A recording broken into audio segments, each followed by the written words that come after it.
Sa source, c'est pas facile. Ça commence par des petits ruisseaux qui viennent dans tous les coins. Alors chacun dit ici est la véritable source de la Loire. Mais bien entendu, la véritable, c'est celle de notre famille. Ça s'appelle les Bachassous, c'est une très très jolie maison, mais qui a sûrement été très transformée depuis. Elle est habitée par des gens qui l'habitent pas toute l'année, mais qui vont vraiment très très bien. Pendant la guerre, quand je faisais partie d'un groupe de Girl Scouts, genre Girl Scouts, on était allé faire du camping tout près de cet endroit. Et j'étais allée, on était passé par ce village, Sainte-Eulalie, et j'avais dit à mes amis là autour, c'est de là que vient la famille Chabal. Et je me rappelle très très bien qu'il y avait un paysan qui passait sur la route, qui avait une faux là, c'est quoi on est sur le faux, j'essaie de retrouver le mot. Et je lui ai demandé, est-ce que vous savez s'il y a des Chabals dans ce village? Je suis une Chabal et dans la famille, on sait qu'on vient de ce village. Alors il me dit, moi je m'appelle Léopold Chabal. Je me rappelle, ça m'avait amusé. Et je lui ai dit, moi je suis Chabal d'Avignon. Ah oui, il dit, je sais très bien qu'il y a eu une branche de la famille qui est allée à Avignon. Et il a dit, vous voyez la ferme, donc c'était les Bachassous, elle est pas loin de là, il m'a montré où, il m'a dit, demain matin, si vous voulez, venez prendre votre petit déjeuner avec nous. Et je me rappelle très bien que j'étais allée le lendemain matin, que j'avais vu sa femme et des enfants pendant 10 minutes peut-être, parce que je repartais avec mes amis. On allait camper. Et tu n'as jamais su comment ils étaient?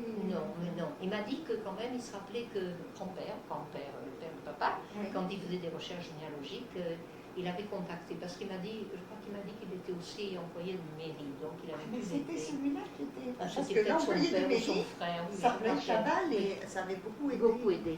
En tout cas, c'est Véronique, ma fille Véronique Perdriol, qui a toutes les lettres, tout l'échange de lettres qu'il y avait entre notre grand-père et les Chabal des Bachassous. Elle les a gardées et elle les tient à la disposition de tous ceux qui veulent. Elle a récupéré tout ce qu'il y avait comme information sur l'arbre généalogique. Parce qu'en France, on faisait quand un enfant naissait, qu'on établissait son état civil, c'était après reporté sur l'acte de mariage de ses parents, il me semble, de cette manière. Et chaque fois que quelqu'un se mariait, on disait où se trouvait l'acte de naissance. C'est-à-dire que quand les gens vivaient dans le même village, il était très facile de savoir si c'est le fils d'un tel a été marié quand. On reprenait les livres d'état civil et on pouvait monter comme ça génération après génération. À condition qu'il n'y ait pas eu d'incendie. À condition qu'il n'y ait pas eu d'incendie, qui avait brûlé 3 générations d'état civil, ça arrivait aussi parfois. Mais autrement, c'était relativement facile de savoir d'où venaient les ancêtres. Oui, dites plus alors. Parle de ta grand-maman. Non, ta maman. Elle vient quand elle est 2 ans à Avignon? Elle avait 2 ans, je crois, 2 ans ou 4 ans. En 1900.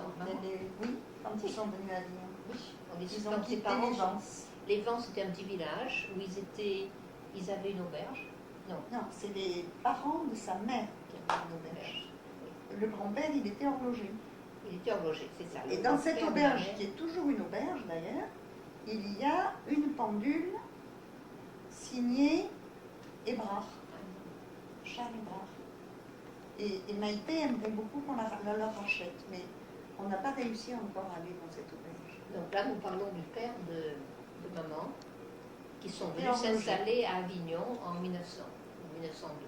Parce que notre mère, qui est née en 1898, avait 2 ans. Donc ça s'est fait tout au long du siècle, la maison en 1900. Et là, ils ont fondé une bijouterie.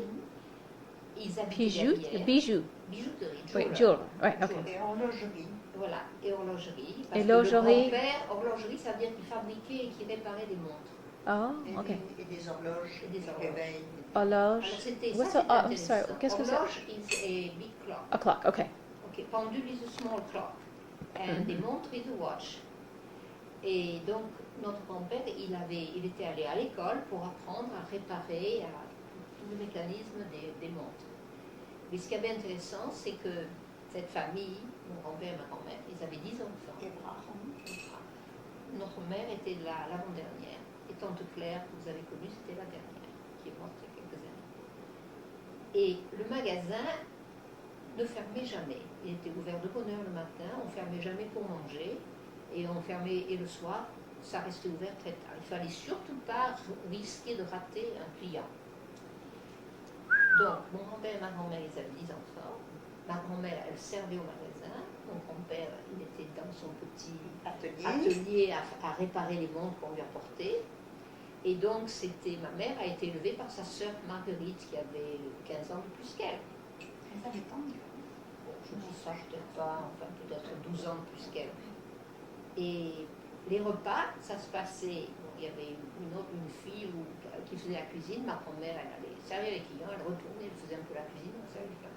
On mangeait tous comme ça, et dès que la porte sonnait, parce que quand la porte de la bijouterie s'ouvrait, on entendait une petite sonnette pour dire qu'il y avait un client. Alors on se précipitait, on nettoyait sa mouche, on se précipitait pour aller le servir, puis on revenait manger quand il était parti, surtout pour ne pas fermer le magasin.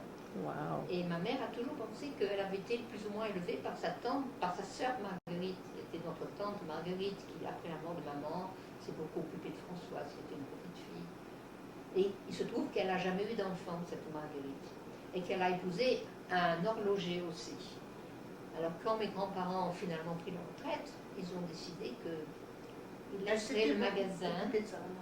Elle laisserait le magasin, c'est ça, à Marguerite. Et tous les frères et sœurs ont décidé que c'était la juste chose à faire. Parce que Marguerite s'était beaucoup occupée de ses frères et sœurs. Elle n'avait pas d'enfants, pas sur le marché. Et elle s'était beaucoup occupée de sa mère aussi. C'est elle qui a hérité du magasin, ensemble avec Michel. Et les deux magasins des deux familles étaient à 50 mètres l'un de l'autre. Voilà. La chemiserie et la bijouterie. Et il se trouve que là où il y avait la bijouterie, en 1936, je crois, plus ou moins, la ville d'Avignon a décidé que c'était un peu dangereux, la rue était trop étroite, et ils ont fait démolir une partie de cet immeuble pour le rendre beaucoup plus moderne. Et la bijouterie est restée là, mais elle a été un peu déplacée, si tu veux, et est devenue beaucoup plus moderne. And when was this, in 1936?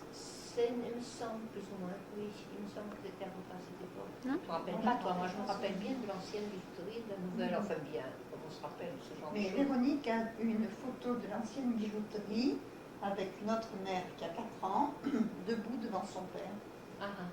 Donc c'était tout à fait au début du siècle. Alors l'amusant, c'est que quand je retourne à Avignon et que je retourne ça, pendant l'horlogerie, il y a toujours une bijouterie. Pendant longtemps, ça me paraissait l'immeuble le plus moderne d'Avignon, et maintenant il est en décrépit. Oh là là, décrépit comme tout. J'ai pas même l'impression qu'il y ait qui que ce soit qui habite dans les appartements. J'ai même l'impression qu'il y a encore les stores qu'il y avait à l'époque quand Marguerite habitait. Je crois que personne n'y habite, peut-être qu'ils ont des entrepôts, quelque chose comme ça. Wow. So it's not the same anymore at all. It is the same, but something that used to be very modern, you know. Right. Now, 60 or 70 years later, it's decrepit again. Yeah.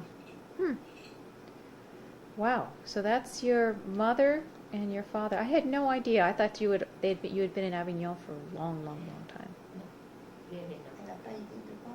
Elle pensait qu'on était l'Avignonnais depuis de très très très longues années. Ça fait simplement un peu un plus siècle, du côté paternel. un siècle ou un siècle et demi.